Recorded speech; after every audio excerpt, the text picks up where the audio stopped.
Hello students, today we are going to study class 12's poem on killing a tree. This poem is written by Guy Patel. Before going through the poem, I am giving you some informations which will be helpful for you in MCQ and SQ. The name of this poem is, as you know, On Killing a Tree. The poet of this poem is Guy Patel, and source of this poem is Poems. Time of composition 1960.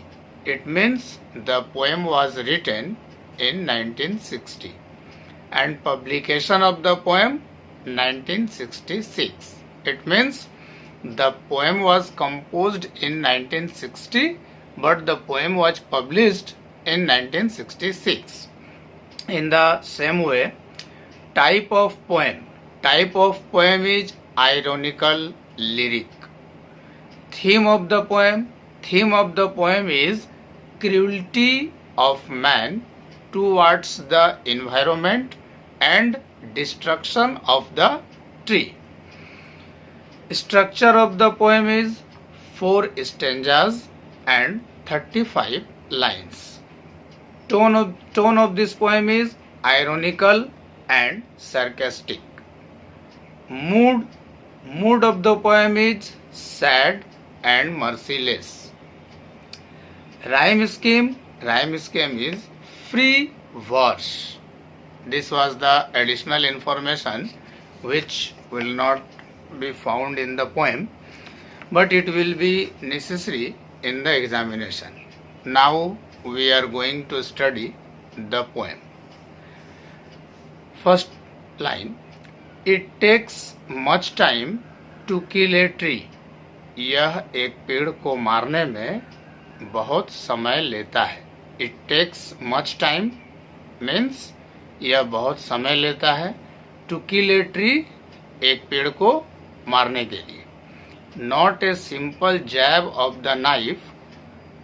Not a simple jab of the knife. चाकू का साधारण प्रहार, चाकू का साधारण हमला. Will do it, इसे नहीं करेगा. Not a simple jab of the knife will do it. चाकू के साधारण प्रहार से ये नहीं मरेगा. Will not do it, इसे नहीं करेगा मतलब इसे मारने का काम नहीं होगा साधारण हमले से. तो it takes much time to kill a tree, एक पेड़ को मारने में बहुत समय लगता है. Not a simple jab of the knife will do it, चाकू के साधारण हमले से यह काम नहीं होगा मतलब पेड़ नहीं मरेगा. It has grown, यह बड़ा हुआ है. Slowly, धीरे धीरे. Consuming the earth, consuming the earth, धरती के पोषक तत्वों को ग्रहण करके. राइजिंग आउट ऑफ इट, इससे बाहर निकलकर, धरती से ऊपर आकर. फीडिंग अपॉन इट्स क्रस्ट, खाकर इसके ऊपरी सतह से, धरती के ऊपरी वाले भाग से. क्रस्ट मतलब outer layer of the earth, धरती का ऊपरी सतह, वहां से यह अपना खाना ग्रहण करते हुए. Absorbing years of sunlight, air, water, वर्षों से सूरज की रोशनी, हवा और पानी को ग्रहण करते हुए. And out of its leprous hide, और लेप्रस हाइड मीन्स पेड़ का ऊपरी छाल. पेड़ का ऊपरी छाल जो लेप्रस जैसा, कोढ़ जैसा खुरदरा दिखता है. हाइड मीन्स छाल. तो out of its leprous hide, पेड़ का ऊपरी खुरदरा छाल से स्प्राउटिंग निकलता है लिप्स, पत्तियां. तो and out of its leprous hide sprouting lips, पेड़ के ऊपरी छाल से पत्तियां निकलती हैं. फर्स्ट स्टेंजा था ये. Second stanza, so hack and chop. Hack means जोरदार प्रहार करना, काटने के लिए, ये हैक.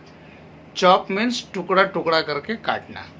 तो सो हैक एंड चॉप, इस तरह से इसे जोरदार प्रहार करना काटने के लिए पेड़ पर, और हैक इसे टुकड़ा टुकड़ा कर देना। But this alone want do it, want means will not, तो यह भी ऐसा काम नहीं कर पाएगा, यह भी ऐसा काम नहीं कर पाएगा, मतलब हैकिंग एंड चॉपिंग, इस पर प्रहार करना, टुकड़े कर देना, ये काम भी पेड़ को मारने का काम नहीं कर पाएगा। Not so much pain will do it, इतना ज़्यादा पेन, इतना ज़्यादा दर्द भी यह नहीं करेगा, मतलब हैकिंग और चॉपिंग के कारण पेड़ को जो दर्द होगा उस दर्द से भी वो नहीं मरेगा।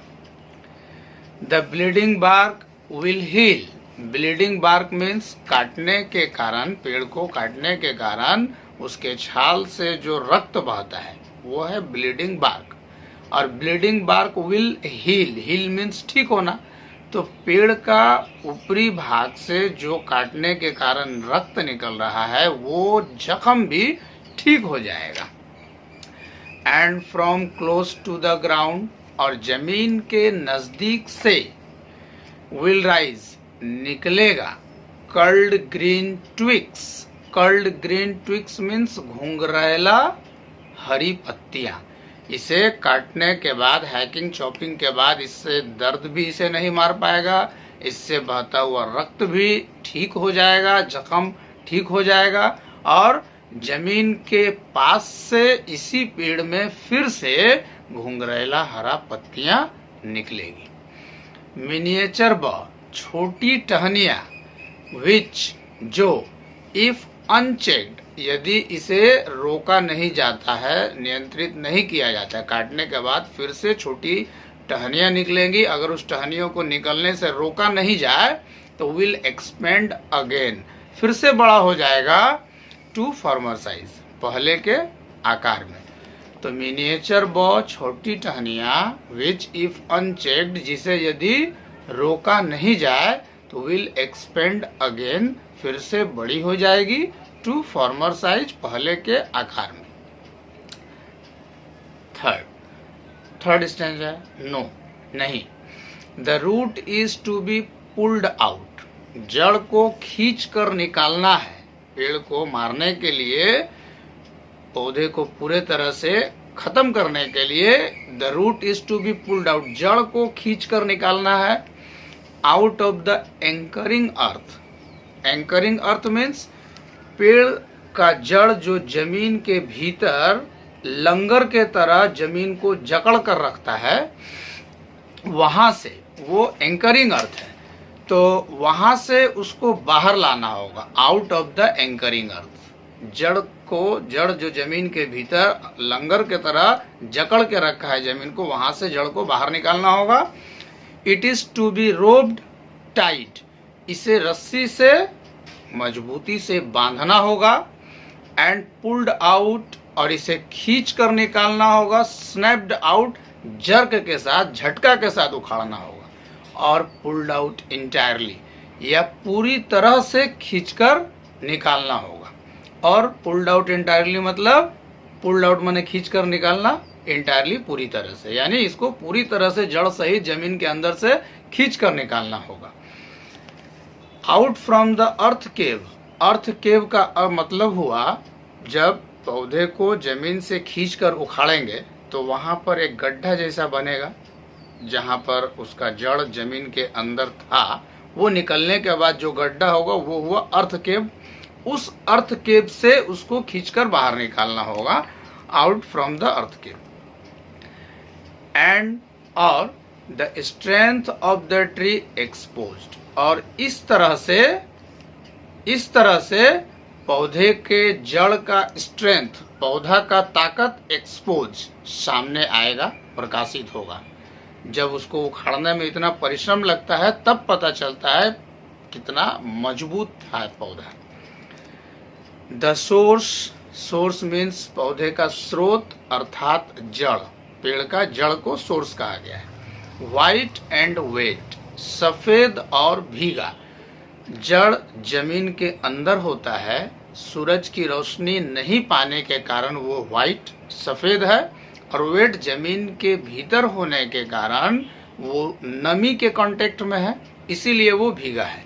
तो the source white and wet, जड़ जो सफेद और भीगा है, द मोस्ट सेंसिटिव, सबसे अधिक संवेदनशील है, अर्थात वो अच्छा खराब सुख दुख तकलीफ दर्द को सबसे ज्यादा महसूस कर सकता है।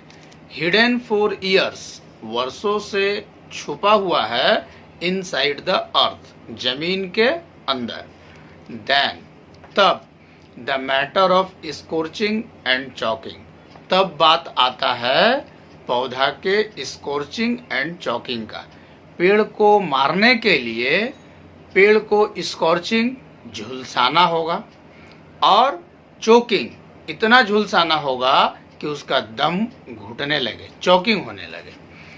इन सन एंड एयर, सूर्य की रोशनी और हवा में ब्राउनिंग, हार्डेनिंग। ब्राउनिंग, सूरज की धूप में इसको रख देने से, उखाड़ने के बाद ये कलर बदलने लगेगा। ये जब मरने की ओर बढ़ेगा, इसका सांस फूलने लगेगा, तब इसका रंग बदलना शुरू होगा और ये ब्राउनिंग होने लगेगा, बादामी कलर का। हार्डेनिंग, कड़ा होने लगेगा। ट्विस्टिंग एंड विदरिंग, ट्विस्टिंग मतलब मुड़ना, ये धूप से मुड़ने लगेगा, और विदरिंग सूखने लगेगा। तो इस तरह से जब पौधे को धूप में, हवा में रख दिया जाएगा, तब ये ब्राउनिंग बादामी रंग का होगा, हार्डेनिंग कड़ा होगा, मुड़ने लगेगा और सूख जाएगा, तब and then it is done. It is done माने तब ये पूरा हो जाता है, अर्थात इसको मारने का काम पूरा हो जाता है। इतना काम करने के बाद पेड़ का मारने का काम कंप्लीट होता है। इस तरह से हम लोग देखते हैं कि इस कविता में जो मुख्य बात सब्सटेंस के तौर पर हमारे सामने आया है वो इस तरह से है कि killing of a tree is not easy task. If we want to kill a tree, it takes much time and it is hacked, it is chopped. Even after hacking and chopping, it cannot be killed because it is the nature of the tree. A tree, after hacking and chopping, it comes in its former size again. The branches which are cut, that comes out from the tree again. Even bleeding of the tree recovers. So, the killing of a tree is not easy task. To kill a tree, we have to rope the tree tightly. We shall have to pull it out from the earth entirely with the root. Thereafter, it is kept in the sun and air. In the sun and air, it is choked, hardened, browned. Then the killing of the tree is completed. Because it is rising out from the earth gradually by observing the sunlight, air and water. So, the root has a lot of strength to keep the tree alive. So, after a hard work, a tree can be killed.